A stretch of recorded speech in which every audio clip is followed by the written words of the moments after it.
रामपुर गांव के बाहर निकलने वाली लंबी सुनसान सड़क पर हल्की हल्की ठंडी हवा चल रही थी। आसमान में बादल छाए हुए थे और चांद की रोशनी बार बार छुप रही थी। सड़क के दोनों तरफ घना जंगल था, जहां से कभी कभी अजीब सी आवाजें सुनाई देती थीं। उस सड़क के बारे में गांव में एक बात मशहूर थी। जो भी इंसान रात के बाद उस रास्ते से अकेला गुजरता है, उसे कोई न कोई जरूर मिलता है, लेकिन वो इंसान होता है या नहीं, ये कोई नहीं जानता। उसी रात विक्रम, अजय और सोनू गांव से शहर की तरफ जा रहे थे।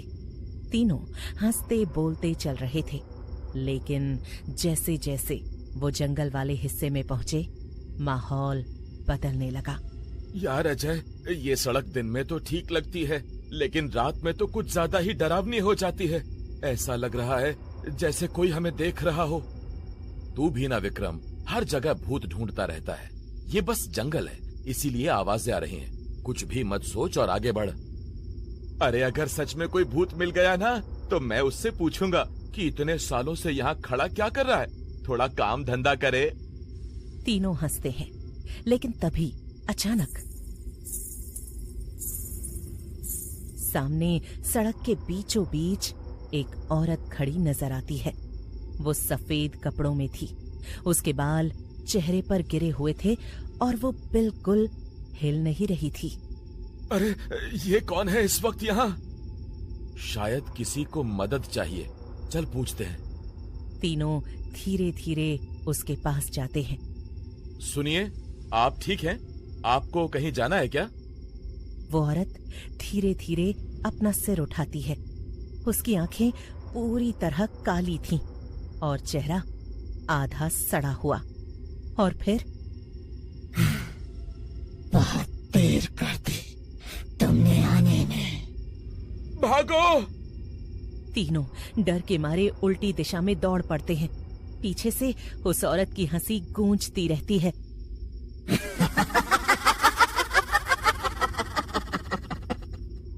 अगली सुबह तीनों चौपाल पर बैठे होते हैं। उनके चेहरों पर डर साफ नजर आ रहा था। मैंने आज तक ऐसा कुछ नहीं देखा। वो इंसान नहीं थी। उसकी आंखें, वो चेहरा आज भी दिमाग से नहीं निकल रहा। भाई, अब मैं रात को उस रास्ते से कभी नहीं जाऊंगा। उसी समय काव्या वहां आती है। वो सबकी बातें सुनती है, लेकिन कुछ बोलती नहीं, बस चुपचाप वहां से चली जाती है। उस रात अजय हिम्मत करता है। मैं आज फिर जाऊंगा, देखना है सच क्या है। वो अकेला उस सड़क पर जाता है। कुछ देर तक सब शांत रहता है। फिर अचानक उसके पीछे से आवाज आती है। फिर आ गया। अजय धीरे धीरे पीछे मुड़ता है। वो औरत उसके बिल्कुल पास खड़ी होती है। मुझे छोड़ दो, मैंने कुछ नहीं किया। तुम सब ने किया है। अचानक वो हंसती है और अजय बेहोश होकर गिर जाता है।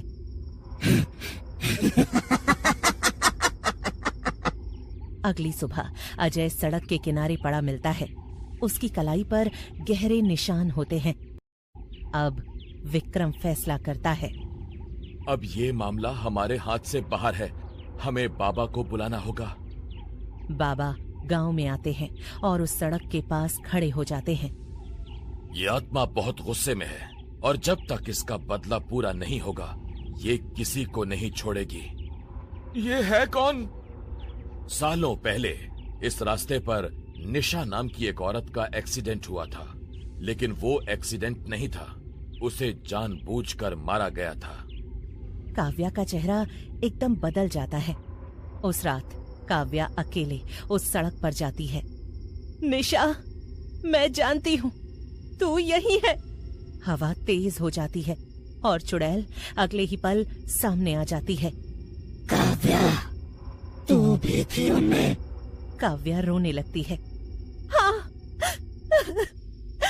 मैं मजबूर थी। मुझे डर था। अगले दिन रोहित गुस्से में आता है। ये सब बकवास है, मैं आज इस सड़क को ही बंद करवा दूंगा। रात को रोहित वहां जाता है। आज खत्म कर दूंगा। अचानक चारों तरफ अंधेरा छा जाता है और चुड़ैल सामने आ जाती है। याद है तूने क्या किया था? नहीं, ये झूठ है। तभी काव्या वहां आ जाती है। नहीं रोहित, ये सच है। निशा को हमने ही मारा था। क्या? रोहित उसे पाना चाहता था और जब उसने मना किया तो हमने उसे रास्ते में मार दिया। हाँ, और अगर मौका मिला तो फिर करूंगा। चुड़ैल धीरे धीरे रोहित की तरफ बढ़ती है।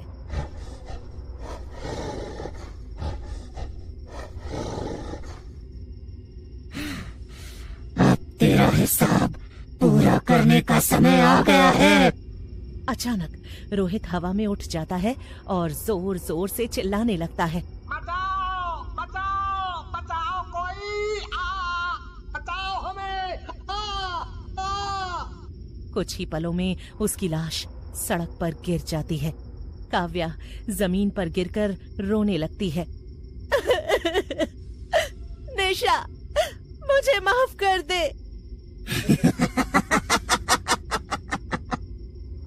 तुझे सजा मिल चुकी है। अगली रात काव्या अपने घर में होती है। तभी बाहर सड़क से आवाज आती है।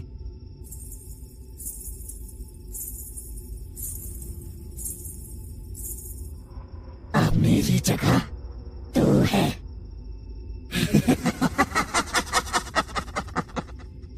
काव्या खिड़की से बाहर देखती है और उसकी आंखें काली हो जाती हैं। कहते हैं रामपुर की वो सड़क आज भी सुनसान है।